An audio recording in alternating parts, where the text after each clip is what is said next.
silakan jika ada yang ingin bertanya ataupun ingin didiskusikan, baik di webinar ini ataupun juga di grup WA yang kemarin kita bentuk, itu mudah-mudahan sarana juga untuk silaturahim dan sharing pengalaman. Dan biasanya lebih banyak ilmunya. Ini ada yang dari Tasik, ada yang dari Tasik, ada yang dari Garut juga. Itu biasanya juga banyak pengalaman-pengalaman yang ada di sana. Allahu a'lam bishawab. Jadi kurangnya mohon maaf. Saya kembalikan ke Bu Lilis. Silakan untuk membantu diskusi kita. Terima kasih. Ya, terima kasih Pak Yusuf atas penyampaian materinya. Ini ada beberapa pertanyaan Pak. Jadi saya bacakan saja ya.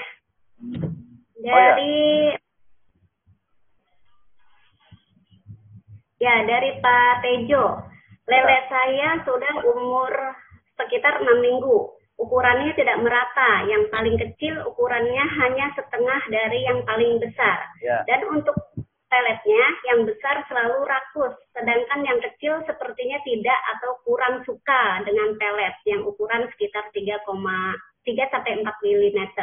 Jadi kira-kira kalau saya tangkap dari pertanyaannya, mungkin apakah ada pemisahan atau bagaimana Pak? Ya. Nah, buat teman-teman semuanya, penting sekali kita melakukan yang namanya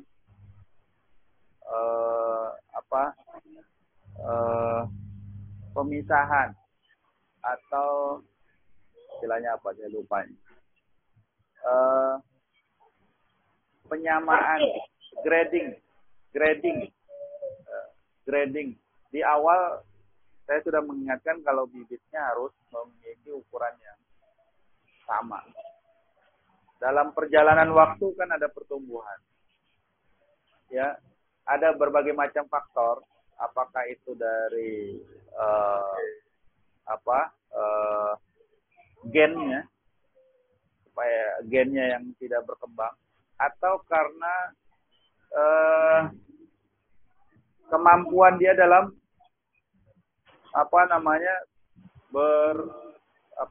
mencari atau bergumul ya, makan. Apalagi kalau diberi makannya itu tidak cukup. Tidak cukup. Jadi perlu di-grade-kan. Karena itu memang baiknya nggak hanya satu kolam, tapi 2 kolam. Biasanya itu setiap 2 minggu sekali. Nah, ini cukup waktu ketika kita melakukan pembersihan kolam atau sifon kolam, itu sambil kita melakukan grading. Disesuaikan dengan grade yang besar-besar, yang sedang-sedang, yang kecil. Supaya ada peluang yang sama untuk mendapatkan makan. Kayak gitu. Itu yang perlu kita lakukan. Penyortiran, istilahnya baru ketemu. Penyortiran. Jadi sesuai dengan grade-nya masing-masing. Ya memang gitulah.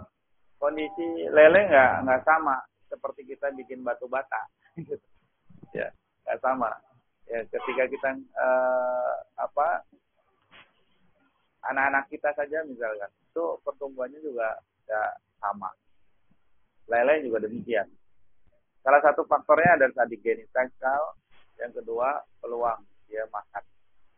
Kadang-kadang kalau sudah dikuasai sama yang besar-besar, wah sudah dia nggak dapat kesempatan. Apalagi kalau pakannya kita itu tidak menyesuaikan. Gitu. Misalkan kita fokus kepada yang besar, akhirnya kita beri pakan yang besar-besar. Akhirnya yang kecil-kecil ini nggak dapat kesempatan. Baik kesempatan untuk makan, apalagi kesempatan ukuran. Itulah pentingnya penyortiran. Supaya kita bisa menyiapkan, menyesuaikan pakan yang tepat. Menurut saya gitu, Bu. Perlu disortir. Ya, baik. Kemudian pertanyaan kedua, Pak. Ya. Tadi kan pemberian makan, ini terkait dengan pemberian makan. Itu tadi ada disampaikan boleh 3 kali, boleh 2 kali, atau bahkan sekali. Nah, kemudian Kemudian apakah nggak berpengaruh dengan pemberian makan yang hanya sekali dalam sehari? Itu bagaimana, Pak?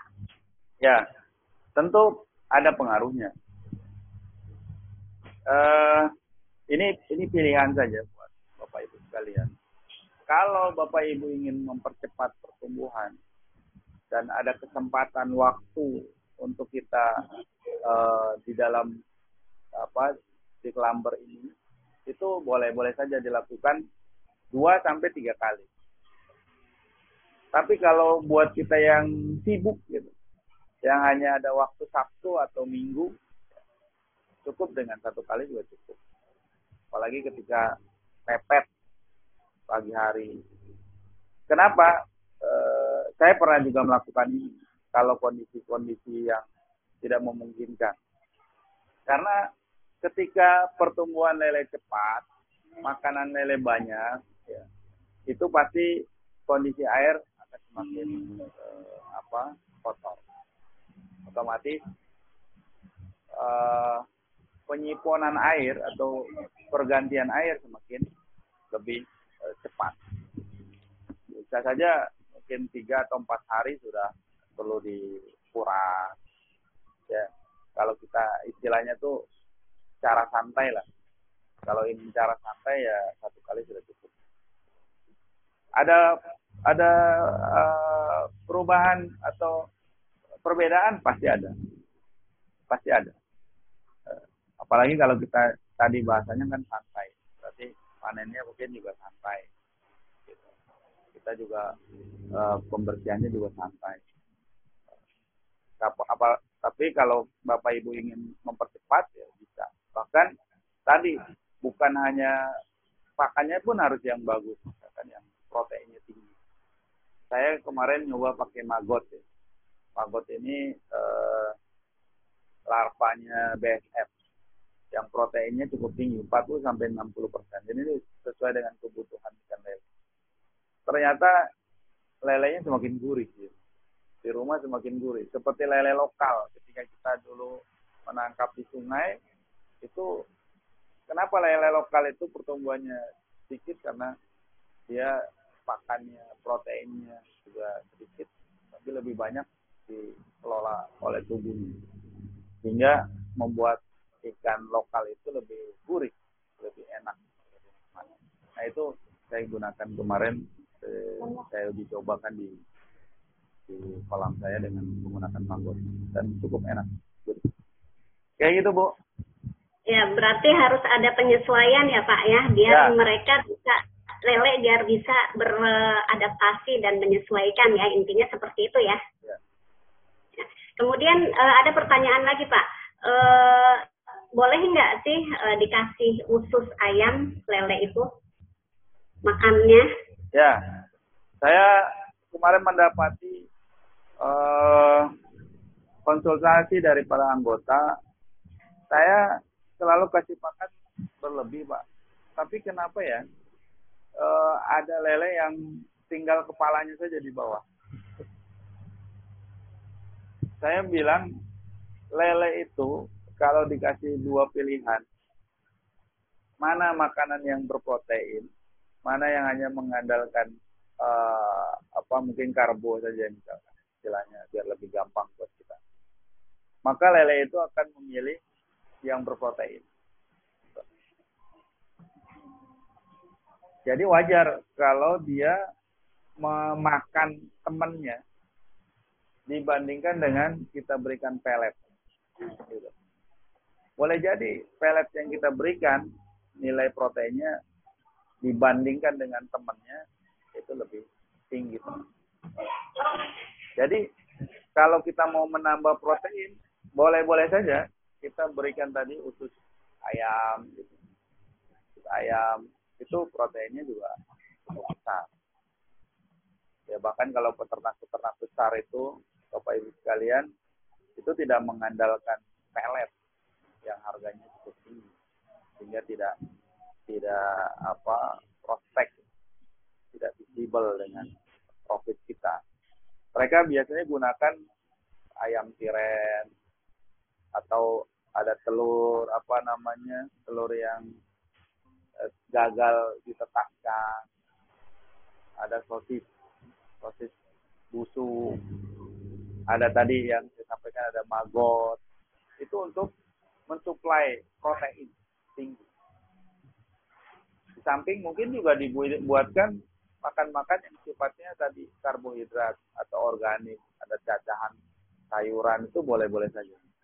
Tapi buat mohon diperhatikan, itu untuk peternak besar yang kolam-kolamnya besar, yang ikannya ribuan, bahkan ratusan ribu atau puluhan ribu. Buat kolam lele kita yang ember ini, mohon juga diperhatikan. Jangan sampai itu menambah sampah gitu, di kolam kita. Jadi kalaupun kita ingin memberikan misalkan khusus ayam, itu perlu dibiasakan. Kalau perlu dicincang-cincang. Gitu, dicincang-cincang. Dan kita lihat porsi makan mereka. Jadi nggak asal cemplungin. Itu akan menjadi sampah. Gitu. Kemudian kalau mau dikasih organik, daun-daunan itu juga perlu adaptasi mereka. Saya pernah ngalamin ketika dikasih maggot terus-menerus setiap hari selama 1 pekan. Pekan selanjutnya ketika dikasih pelet, dia ogah-ogahan makan. Akhirnya saya puasakan dulu 1 hari. Ketika dia lapar, baru saya kasih pelet. Setelah itu baru diselang-seling. Pagi pelet, sorenya pakai maggot. Gitu. Supaya ada variasi makan. Jadi gitu Bapak Ibu sekalian. Boleh saja pakai usus ayam. Gitu Bu. Ya, baik. Kemudian ada pertanyaan lagi Pak. Tanaman organik yang di ember lele bisa nggak selain kangkung? Oh ya, bisa. Tetapi harus menggunakan tambahan media. Media yang bagus ya tetap tanah. Ya. Selama ini yang paling mudah kita belajar hidroponik saja. Ya. Hidroponik yang mudah kena akar air itu ya kangkung, kemudian ada mungkin pakcoy, sawi. Ya. Tapi kalau ingin nanam misalkan cabai itu nggak bisa, karena itu. Tapi bisa kita siasati dengan, kan tujuannya adalah airnya itu yang kita manfaatkan. Misalkan ya kita siasati pertama dasarnya tetap menggunakan arang. Dia akan menjadi menyerap air satu, dan tidak membuat kotor kolam, akan membuat kolam menjadi lebih jernih. Kemudian atasnya baru kita kasih tanah, media tanah. Selanjutnya baru kita kasih tanam cabai. Itu kalau bisa. Tapi kalau kita langsung berikan cabai nggak akan hidup. Kenapa? Karena dia memang tidak bisa. Jadi kalau Bapak Ibu sekalian ingin berubah, itu perhatikan juga. Mungkin literatur hidroponik cukup banyak. Apakah itu pakai pakcoy atau pakai bayam, segala macam, yang memang kita menggunakan pola hidroponik. Gitu Bu. Baik. Kemudian ada satu lagi Pak, pertanyaan. Boleh tidak media tanaman kangkung itu bukan arang tapi busa? Apa? Iya. Busa. Bisa ya? Busa ya. Jadi medianya itu bukan arang Pak, pakai busa, bisa nggak itu? Oh, sebetulnya kalau pernah belajar hidroponik itu ada istilah dikenal rock wall. Rock wall itu mirip seperti busa. Ya tujuannya adalah untuk menyerap air. tujuannya untuk menyerap. Kalau arang itu biasanya digunakan dulu para petani anggrek. Petani anggrek karena arang ada karbon aktifnya sekaligus juga untuk penyerapan air. Gitu. Boleh saja. Bahkan biasanya hidroponik juga menggunakan tumbuh, tumbuh apakah itu bekas bahan baju yang punya daya serap tinggi, itu bisa dimanfaatkan. Gitu. Ya, itu bisa pakai. Intinya pertama untuk penyerapan, yang kedua untuk sebagai tempat untuk akar ya, tumbuh. Dia bisa ditembus oleh akar. Yang biasa dipakai oleh hidroponik itu rock wall. Itu boleh. Ya gitu, Bu. Bagaimana Bapak Ibu, sudah jelas ya jawaban dari Pak Yusuf? Kalaupun ada yang ditanyakan lagi, silahkan Pak, masih ada waktu. Berapa pertanyaan Pak? Sepuasnya aja. Ini waktu sudah 11:30. 12 ya? Oh iya. Nah, berapa pertanyaan Pak kira-kira? Dibuka aja lagi. Mungkin 3 atau 4 pertanyaan. Ya, silakan Bapak Ibu yang mau bertanya langsung pada Pak Yusuf. Pak Komandi. Pak Yusuf 13 Desember. Dia setiap bulan panen.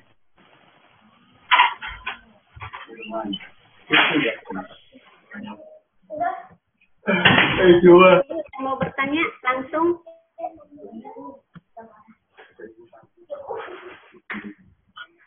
Assalamualaikum. Boleh bertanya langsung? Silakan, Bu, Pak. Silakan Pak. Kayaknya juga begitu deh, karena baby Lele juga sekarang. Pak Yusuf, saya kalau lihat di YouTube itu banyak yang memberikan biotik itu gimana Pak penjelasannya? Oh. Biotik ya, Pak? Ya. Probiotik ya. Assalamualaikum. Salam. Terima kasih Pak pertanyaannya. Ya. Probiotik itu kalau penggunaannya benar, dia akan menjadi di dalamnya kan ada bakteri-bakteri baik. Dia akan menambah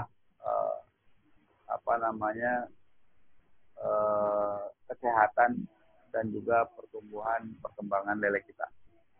Tapi kalau penggunaannya salah, dia akan menjadi pembunuh. Gitu, jadi pembunuh. Kalau saya terus terang, walaupun saya belajar bioflok, kenapa saya tidak menerapkan bioflok? Saya tidak dalam rangka untuk menegatifkan, tidak.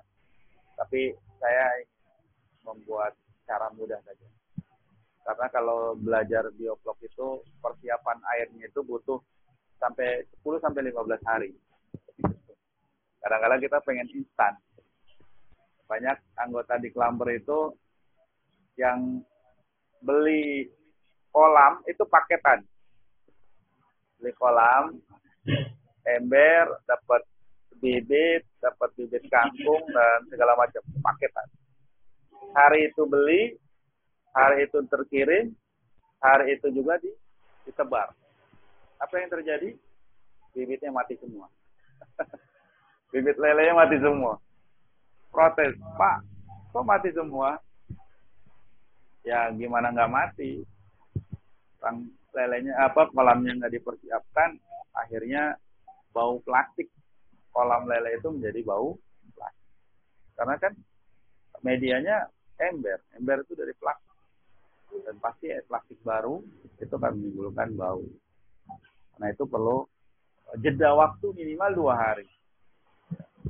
Bahkan untuk yang baru saya tambahkan gunakan daun pepaya. Jadi digosok-gosok dulu untuk nyuci embernya dengan daun pepaya. Kalau daun pepaya nggak ada, pakai bawang putih. Justru bagus ini materinya sekarang. Bawang putih, setengah siung saja. Itu tetap diendapkan 2 hari. Nah, Bapak Ibu sekalian, probiotik itu cukup bagus kalau pemanfaatannya bagus. Jadi ini perlu pembelajaran khusus lagi. Tapi saya ingin tambahkan, saya menggunakan juga probiotik, tapi bukan untuk di kolam. Tapi biasanya saya gunakan untuk fermentasi pakan juga. Karena kalau tadi di kolam, itu butuh 15 hari. Jadi kadang-kadang 15 hari itu pun belum tentu berhasil. Jadi resikonya tinggi. Udah beli probiotiknya mahal, kemudian diaplikasikan, tunggu 15 hari, itu pun belum tentu berhasil. Yang kedua, harus ada aerator, terus-menerus. Kenapa Bapak Ibu sekalian?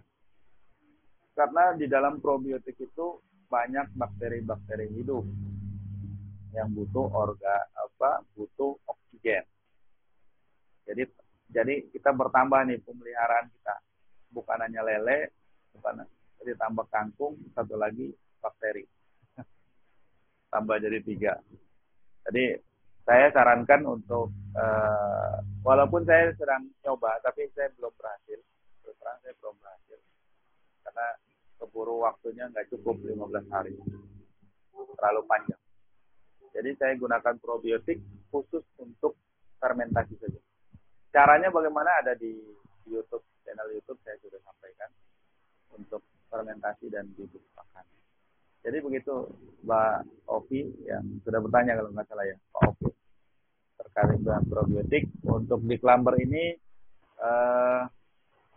ya kecuali kalau Bapak Ibu sekalian ingin menambah pengetahuan lagi, silakan. Itu cukup banyak di Google, di YouTube juga. Ya, mohon maaf, mungkin ada sisi promosinya juga sih. Ada promonya juga. Kalau nggak bisa atau nggak berhasil, ini akan jadi pembunuh massal. Kenapa? Karena ketika bakteri mati, itu akan menambah kandungan amoniak menjadi lebih tinggi. Kandungan amoniak menjadi lebih tinggi, itu akan menjadi racun daripada lele. Sehingga wajar kalau terjadi kematian massal. Nah, ini yang saya katakan, para peternak yang baru kemudian nyoba menggunakan pola bioflok, sudah di awal modalnya besar, kadang-kadang kalau belum ahli di dalam mengelola manajemen airnya, nah ini akan jadi resiko yang itu Pak Ovi jawabannya. Ada lagi? Mungkin saya bertanya Pak Yusuf. Ya, silakan. Itu dilihat dari gambar di belakang Pak Yusuf, itu kan kolam di rumah ya. Itu ukuran berapa? Kemudian satu ember itu rata-rata isi lelenya berapa? Ukuran berapa Pak? Ya. Saya biasa menggunakan bibit ukuran 12 sampai 15. Tapi ini karena saya atur sebulan sekali panen. Kemarin harga bibit cukup tinggi. Saya coba beli yang ukuran 56. Ukuran 56. Ukuran 56 bisa sampai 150. Ya.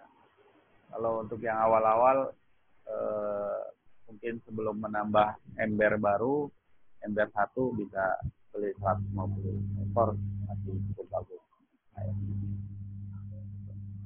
Nah, kalau yang berapa tadi 12 sampai 15 itu saya taruh sekitar 50 sampai 70 ekor. Itu hingga panen. Hingga panen. Itu hingga panen. Jadi disesuaikan saja dengan kondisi atau kebutuhan kalian. Kalau ingin yang cepat panen berarti bibitnya yang lebih agak besar. Tapi jangan terlalu lebih besar juga.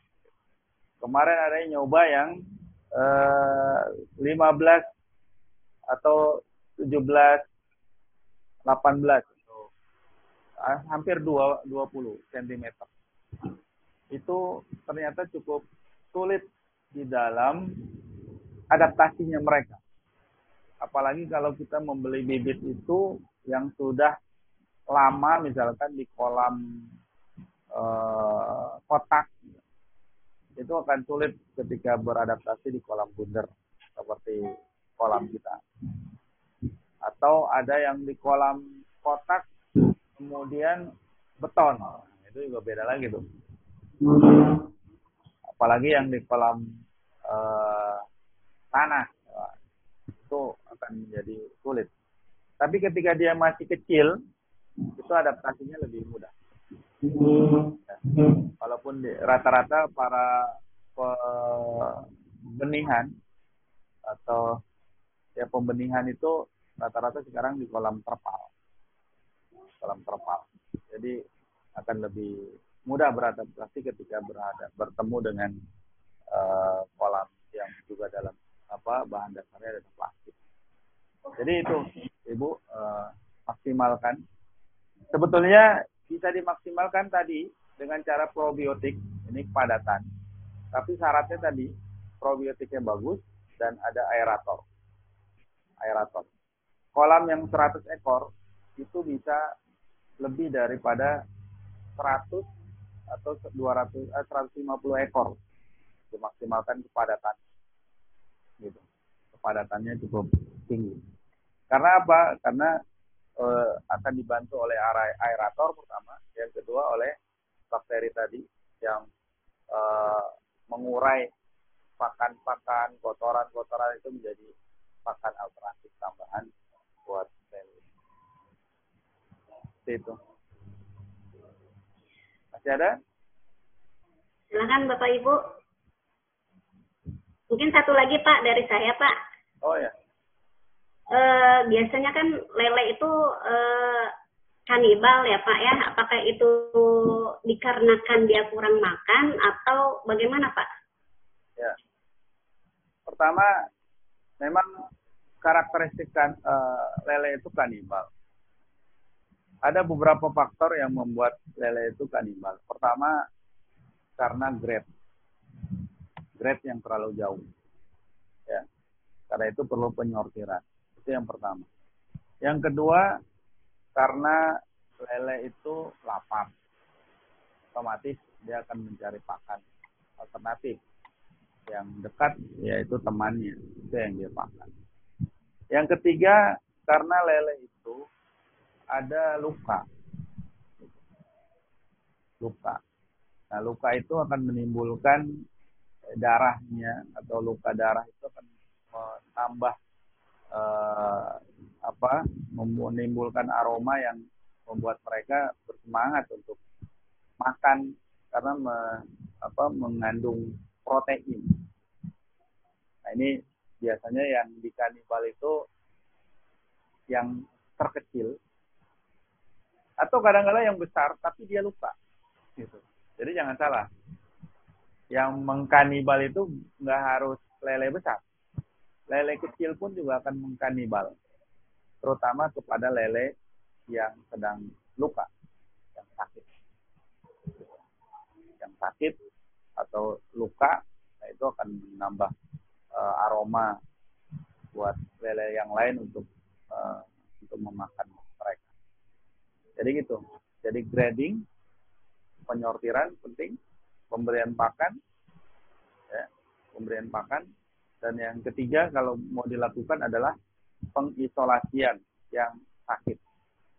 Ya, pengisolasian yang sakit. Itu akan terlihat.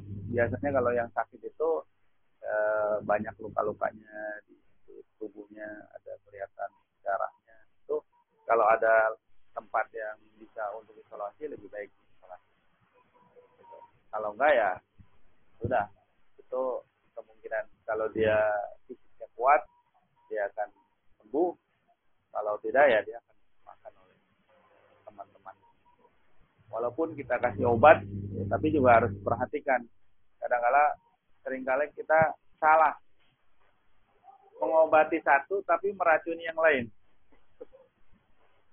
Mengobati satu tapi meracuni yang lain. Itu bisa terjadi kalau kita salah dalam pengelolaan. Lebih baik diisolasi, itu yang lebih gampang. Itu Bu. Ada satu pertanyaan lagi dari peserta, masih bisa Kak, Pak?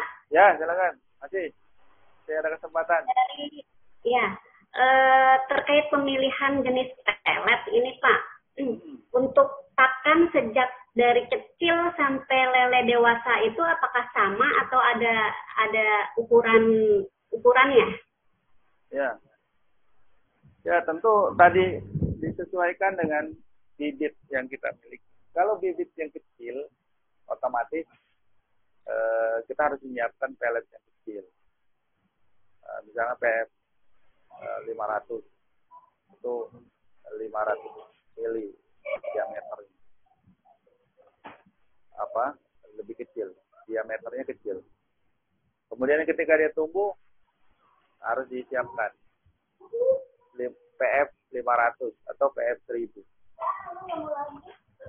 Tapi biasanya kalau saya ketika bibitnya sekitar 14-15 itu pelet 1000 sudah bisa masuk. Pelet 1000. Sampai dia panen masih bisa. Apalagi kalau kita nggak mau susah milah-milah, kecuali memang grade-nya terlalu jauh gitu ya.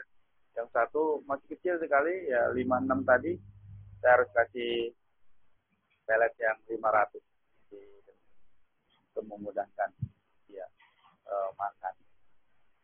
Jadi memang harus ya kalau tadi bibitnya yang beragam ini atau setiap kolam berbeda-beda ukurannya, maka harus disiapkan sesuai dengan lele sendiri supaya tadi tidak terjadi lele kesulitan untuk makan lele pakan pelet yang tidak sesuai dengan ukuran mulut, tidak sesuai ukuran gitu.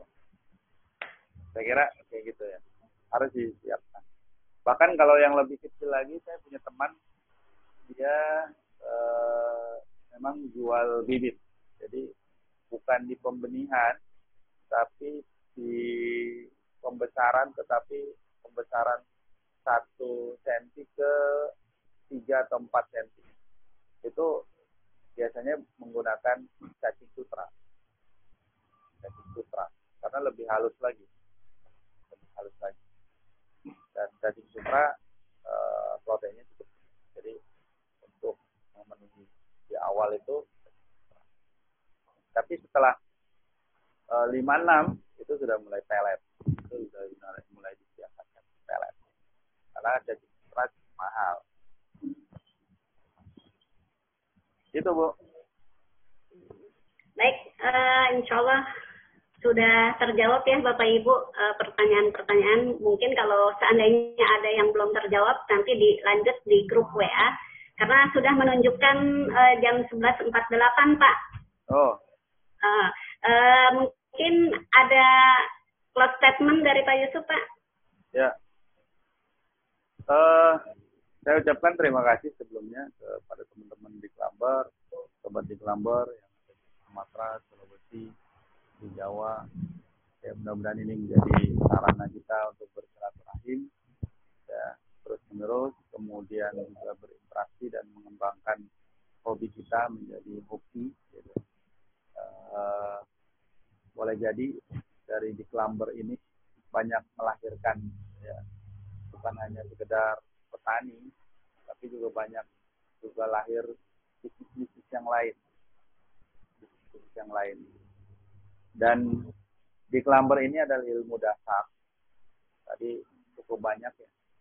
Salah satu pertanyaan probiotik dan segala macam itu ilmu kembangan daripada budidaya ikan lele. Ya. Cukup banyak. Bahkan ada sistemnya, ada sistem bioflok, ada sistem rak, ada sistem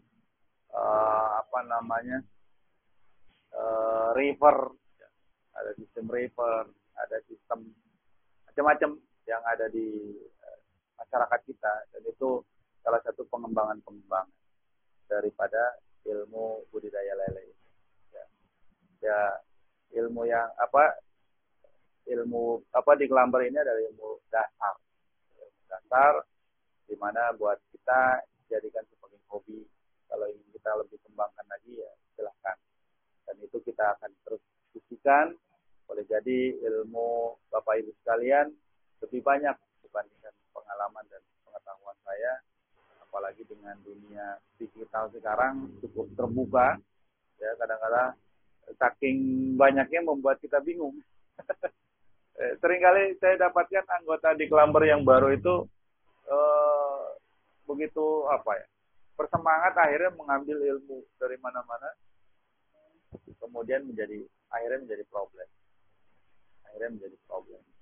Nah, ini buat kita semua yang terus belajar, mulai dari happy dulu, hobi ini jadi happy lebih dulu. Selanjutnya kalau kita ingin mau mengembangkan ke wilayah bisnis, ya, kita akan dapatkan hobi. Itu akan lebih mudah. Di mana problem-problem, di mana krisis-krisis, proses-proses yang menimbulkan krisis itu harus kita perhatikan lebih. Jangan sampai begitu semangat, modal sudah besar, resikonya nggak dipikirkan, akhirnya kita mendapatkan kecewa. Itu banyak yang terjadi. Saya tahu banyak. Tadi saya sampaikan teman-teman yang dulu belajar juga banyak yang bertumbangan satu persatu. Padahal modalnya sudah begitu besar, dia keluarkan, tidak berani lagi untuk melakukan ternak lele budidaya ini karena belum siap mental kita. Itu mungkin buat teman-teman semuanya, semangat bersilaturahim itu sangat penting, karena itu di grup ini tidak akan bahkan mungkin terus bertambah. Kalau ada yang didiskusikan silahkan di luar daripada materi ini, saya juga senang dan juga mendapatkan informasi-informasi. Yang belum tergabung di Kelamber juga silahkan membuka komunitas di tempat masing-masing, tempat belajar, karena itu juga memperluas silaturahmi. Terima kasih dan mohon maaf kalau ada hal yang kurang ataupun tidak tersampaikan. Saya juga manusia yang lemah. Mohon maaf kalau ada hal yang kurang. Terima kasih. Assalamualaikum warahmatullahi wabarakatuh. Waalaikumsalam warahmatullahi wabarakatuh. Ya, terima kasih Pak Yusuf. Waalaikumsalam warahmatullahi wabarakatuh. Dan saya ucapkan terima kasih juga kepada Bapak Ibu yang sudah mengikuti webinar ini di Kelamber. Mudah-mudahan bisa diambil ilmu dan bisa langsung dipraktekkan ya Bapak Ibu ya. Dari saya cukup sekian, dan Iwakaf juga mengucapkan sekali lagi terima kasih atas partisipasi Bapak Ibu. Dari saya cukup sekian. Assalamualaikum warahmatullahi wabarakatuh. Waalaikumsalam.